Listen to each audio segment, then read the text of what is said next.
Welcome to my YouTube channel Study Point. Please subscribe the channel, like the video and share to everyone. હવે આપણે જોઈએ synonyms એટલે કે સમાનાર્થી. પ્રથમ છે કન્ટેશિયસ એટલે કે વિવાદાસ્પદ. તો તેનો સમાનાર્થી છે કોન્ટ્રોવર્શિયલ વિવાદાસ્પદ, ડિસ્પ્યુટેડ એટલે કે વિવાદિત, ડિબેટેબલ એટલે કે ચર્ચાસ્પદ, પછી આર્ગ્યુમેન્ટેટિવ એટલે કે તકરારખોર, ક્વિરલસમ એટલે કે ઝઘડારું, કોમ્બેટિવ એટલે લડાયક, બેલિજરન્ટ એટલે કે આક્રમક, પોલિમિકલ એટલે કે વિવાદો ઊભા કરનાર. પછી છે કન્ફ્રન્ટેશનલ એટલે કે ટકરાવ ભર્યું, લિટિજિયસ એટલે કે વારંવાર કાનૂને વિવાદ કરનાર. પછી આગળ જોઈએ ફોરે એટલે કે અચાનક હુમલો, કોઈ નવા ક્ષેત્રમાં પ્રથમ પ્રયાસ, સાહસિક પ્રવેશ. ફોરેના બે અર્થ થાય, અચાનક હુમલો અને કોઈ નવા ક્ષેત્રમાં પ્રયાસ કરવો. તો તેનો સમાનાર્થી છે રેડ એટલે કે હુમલો, દરોડો, ઇન્કર્ઝન એટલે ઘૂસણખોરી, ઇન્વેઝન એટલે કે આક્રમણ, પછી એક્સપેડિશન એટલે કે અભિયાન, વેન્ચર એટલે સાહસિક પ્રયાસ, એક્સકર્ઝન ટૂંકી યાત્રા, એટેક એટલે હુમલો, પછી એન્ટ્રી એટલે પ્રવેશ, અંડરટેકિંગ એટલે કે પ્રયાસ. આગળ પ્લિથોરા એટલે કે અતિશયતા, ભરપૂર, વિપુલ પ્રમાણ, ખૂબ મોટી સંખ્યામાં. પ્લિથોરા એટલે કે ભરપૂર, વિપુલ પ્રમાણ. તો તેના સમાનાર્થી છે એબન્ડન્સ એટલે કે પુષ્કળતા, પછી પ્રોફ્યુઝન એટલે કે ભરમાર, સરપ્લસ એટલે કે વધારાનો જથ્થો, એક્સેસ એટલે કે અતિરેક, પ્લેન્ટી એટલે ઘણું પ્રમાણ, ઓવરફ્લો ઉભરાટ, વેલ્થ એટલે કે વિપુલતા, કોર્નુકોપિયા એટલે કે સમૃદ્ધ, ભરમાર, સુપર એબન્ડન્સ એટલે કે અતિ પુષ્કળતા, મલ્ટિપ્લિસિટી એટલે કે બહુલતા. આગળ જોઈએ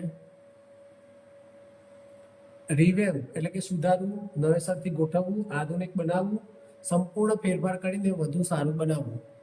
તો તેના સમાનાર્થી છે રિનોવેટ એટલે કે નવેસરથી સુધારવું, આપણે ઘરને રિનોવેશન કરીએ ને એના પરથી.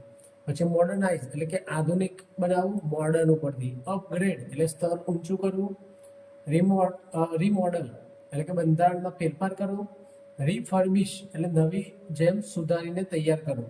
પછી ઓવરહાઉલ એટલે કે સંપૂર્ણ સુધારો કરવો, રિકન્સ્ટ્રક્ટ એટલે પુનઃનિર્માણ કરવું કન્સ્ટ્રક્શન પરથી. પછી ઇમ્પ્રૂવ એટલે સુધારવું, રિવિટલાઇઝ એટલે કે નવી ઉર્જા આપવી, અને રિન્યુ એટલે પુનઃજીવિત કરવું. આગળ જોઈએ કાર્નેજ એટલે કે હત્યાકાંડ, ભારે હાનિ, વ્યાપક કતલેઆમ, વિનાશ અને રક્તપાત. તો તેના સમાનાર્થી છે મેસેકરે એટલે કે કતલેઆમ, સ્લોટર નિર્દય હત્યા, પછી બુચરી એટલે કે હત્યાકાંડ, બ્લડશેડ રક્તપાત, કિલિંગ એટલે હત્યા, ડિસ્ટ્રક્શન એટલે કે વિનાશ, હેવોક એટલે તબાહી, ડિવાસ્ટેશન એટલે ભારે વિનાશ, પછી મેહેમ આને વચ્ચે મેહેમ તો અરાજકતા અને વિનાશ, પછી એનિહિલેશન એટલે સંપૂર્ણ નાશ. આગળ જોઈએ કન્ટેશિયસ. જેટલા શબ્દો આપણે સમાનાર્થી જોયા તેટલા જ વિરોધાર્થી જોવાના છે. તો અહીંયા હવે જોઈએ વિરોધાર્થી. કન્ટેશિયસ એટલે વિવાદાસ્પદ, તો તેનો વિરોધી છે એગ્રીએબલ એટલે કે સહમત થનાર, પછી પીસફુલ એટલે શાંતિપૂર્ણ, હાર્મોનિયસ એટલે કે સુમેળ ભર્યું, પછી કોઓપરેટિવ એટલે સહકાર આપનાર, પછી ફ્રેન્ડલી એટલે મૈત્રીપૂર્ણ, એમિકેબલ એટલે મૈત્રીસભર, પછી કન્સિલેટરી એટલે કે સમાધાનકારી, પછી અનકોન્ટ્રોવર્શિયલ એટલે કે અવિવાદાસ્પદ, કામ એટલે શાંત, ડિપ્લોમેટિક એટલે કુનેહપૂર્ણ. આગળ જોઈએ બીજો ફોરેનો મતલબ થાય અચાનક હુમલો, કોઈ નવા ક્ષેત્રમાં પ્રથમ પ્રયાસ અથવા તો સાહસિક પ્રવેશ. તો તેના વિરોધી થાય રિટ્રીટ એટલે પીછેહટ કરવી, વિથડ્રો એટલે પાછું ખેંચવું. આપણે અત્યારે 2-3 એક્ઝામમાં પાસ હોય તો ગવર્મેન્ટ ફોર્મ વિથડ્રો કરવા માટેની એપ્લિકેશન ઓપન કરે છે ને એ રીતે વિથડ્રો એટલે પાછું ખેંચવું. પછી એક્ઝિટ એટલે બહાર નીકળવું, ડિપાર્ચર એટલે પ્રસ્થાન, રિટાયરમેન્ટ નિવૃત્તિ, સરેન્ડર એટલે આત્મસમર્પણ, અવોઇડન્સ એટલે કે ટાળવું, અને એબ્સ્ટેશન એટલે કે દૂર રહેવું. પછી આગળ જોઈએ પ્લિથોરાનો મતલબ અતિશયતા, ભરપૂર, વિપુલ પ્રમાણ, ખૂબ મોટી સંખ્યામાં. તો તેનો વિરોધી થાય સ્કાર્સિટી એટલે કે અછત, પછી શોર્ટેજ એટલે કમી, લેક એટલે અભાવ, પછી ડેફિશિયન્સી એટલે ઉણપ, ઇનસફિશિયન્સી એટલે અપૂરતું પ્રમાણ, પછી પોસિટી એટલે કે અલ્પતા, પછી નીડ એટલે જરૂરિયાત, અહીંયા શું છે ભરપૂર એટલે અતિશય હોય, અને અહીંયા નીડ એટલે કે જરૂરિયાત પૂરતું જ હોય. પછી ડર્થ એટલે કે તંગી. આગળ વધીએ.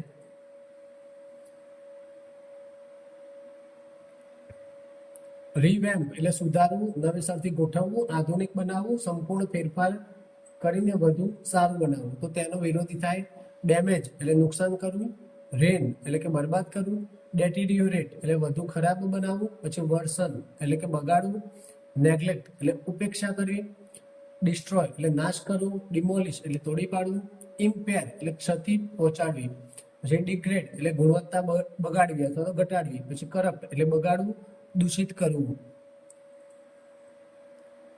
પછી છે કાર્નેજ એટલે કે હત્યાકાંડ, ભારે હાનિ, વ્યાપક કતલેઆમ, વિનાશ અને રક્તપાત. તો તેનો વિરોધી થાય પીસ એટલે શાંતિ, હાર્મની એટલે સુમેળ, ટ્રાન્કિલિટી એટલે કે શાંતિ સ્થિતિ, કામ શાંતિ, ઓર્ડર એટલે વ્યવસ્થા, સેફટી એટલે સુરક્ષા, પ્રિઝર્વેશન એટલે સંરક્ષણ, પ્રોટેક્શન એટલે રક્ષણ, પછી સ્ટેબિલિટી એટલે સ્થિરતા, કન્કર્ડ એટલે કે એકતા, સુમેળ એવો મતલબ થાય.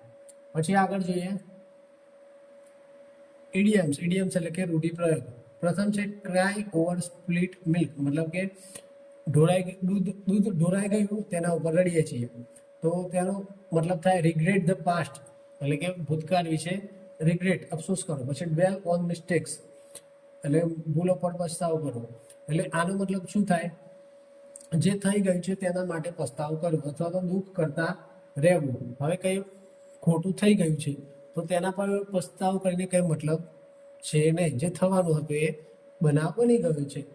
એટલે કે જ્યારે તેને બદલી શકાતું નથી, ભૂતકાળનો પસ્તાવો કરવો અથવા તો ભૂલો પર અટવાઈ રહેવું. મતલબ કંઈ ભૂલ થઈ ગઈ તો પછી એ ભૂલમાંથી બહાર જ ના નીકળે કે એને વાત પકડીને બેસી રહે કે આવું કર્યું આવું થઈ ગયું.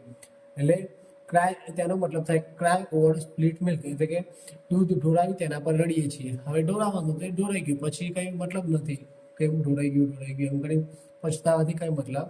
Instead of crying over split milk focus on the next opportunity એટલે કે જે થઈ ગયું તેના માટે દુઃખ કરવા કરતાં આગામી તક પર ધ્યાન આપવું. પછી બીજું જોઈએ barking of the wrong tree.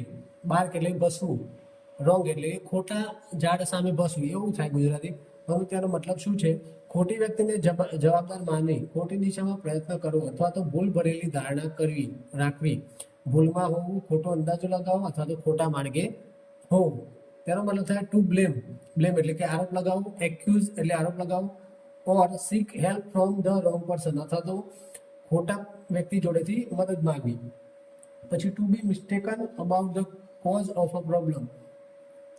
પછી બી મિસ્ટેક, પછી મિસજજ અને be on the wrong track એટલે કે ખોટા રસ્તે હોવું.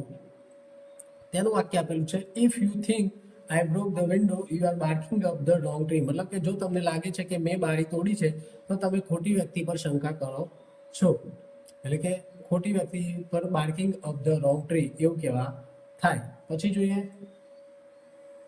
ક્રોસ ધ રૂબિકોન એટલે કે તેનો મતલબ થાય કે એવો નિર્ણય લેવો કે જેના પછી પાછા ફરી શકાય નહીં.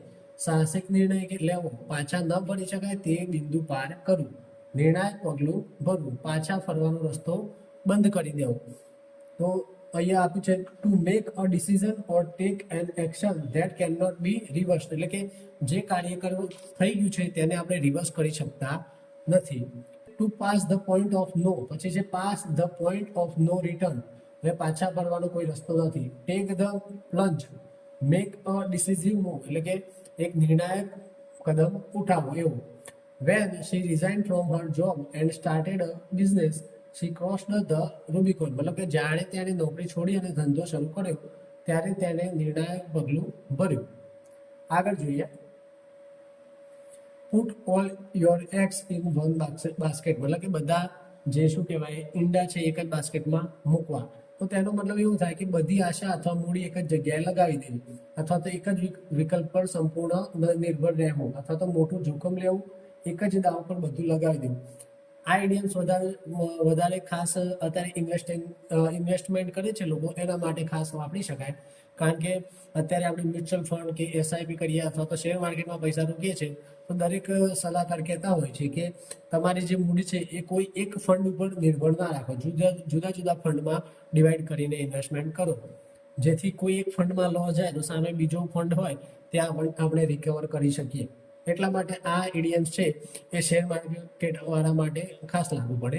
તેનો મતલબ છે to risk everything on a single plan, મતલબ કે એક જ પ્લાન ઉપર રિસ્ક લેવું. પછી investment or opportunity, rely on one option, એટલે કે એક જ ઓપ્શન પર રિલાય કરવું, એટલે એક જ ઓપ્શન પકડીને બેસી રહેવું. પછી ટેક અ બિગ રિસ્ક, એટલે કે મોટું રિસ્ક લેવું. બેટ એવરીથિંગ ઓન વન થિંગ, મતલબ એક જ વસ્તુ પર બધું દાવ લગાવી દેવું, એવો મતલબ થાય. અહીંયા વાક્ય આપેલું છે don't put all your eggs in one basket, invest your money in different places, મતલબ કે બધું મૂડી એક જગ્યાએ જ ન લગાવો, અલગ અલગ જગ્યાએ રોકાણ કરો. એટલે કે આ કેવું કે એક જ બાસ્કેટમાં એગ મૂક્યા જેટલા હોય બધા, અને માની લો કે બાસ્કેટ ભૂઈ પડી ગઈ તો બધા એગ તૂટી ગયા, એના કરતાં બીજી થોડા થોડા મૂક્યા હોય તો એક ભૂઈ પડી જાય તો બીજી બચી જાય, એ રીતનો કહેવાનો મિનિંગ થાય છે. પછી આગળ જોઈએ ટર્ન અ બ્લાઇન્ડ આઈ, એટલે કે જાણીને અવગણના કરવી, આંખ આડા કાન કરવા, ખોટી બાબતને જોઈને પણ ન જોવાનો દેખાવ કરવો, જાણીને અવગણવું, ધ્યાન ન આપવું, ન જોવાનો દેખાવ કરવો, મતલબ કે ઇગ્નોર કરવું, એવું થાય. તો ટર્ન અ બ્લાઇન્ડ આઈ મતલબ કે to deliberately ignore something wrong, illegal or unpleasant, ignore deliberately, અથવા તો overlook, pretend not to notice, pretend એટલે કે ખોટું દેખાવ કરો કે મેં નોટિસ નથી કર્યું. અહીંયા વાક્ય આપ્યું છે the teacher turn a blind I to the students minor mistakes, મતલબ કે શિક્ષકે વિદ્યાર્થીઓની નાની ભૂલોને જાણીને અવગણી, એટલે કે આ મીડિયમનો મતલબ થાય કે જાણીને અવગણવું, એટલો મતલબ થાય. ઓકે મિત્રો, તો આજે આટલા સુધી રાખીશું. મળીશું હવે નેક્સ્ટ લેક્ચરમાં. Thank you. ચેનલને સબસ્ક્રાઇબ કરો, વિડીયોને લાઇક કરો અને મિત્ર વર્તુળમાં શેર કરતા રહો. આભાર.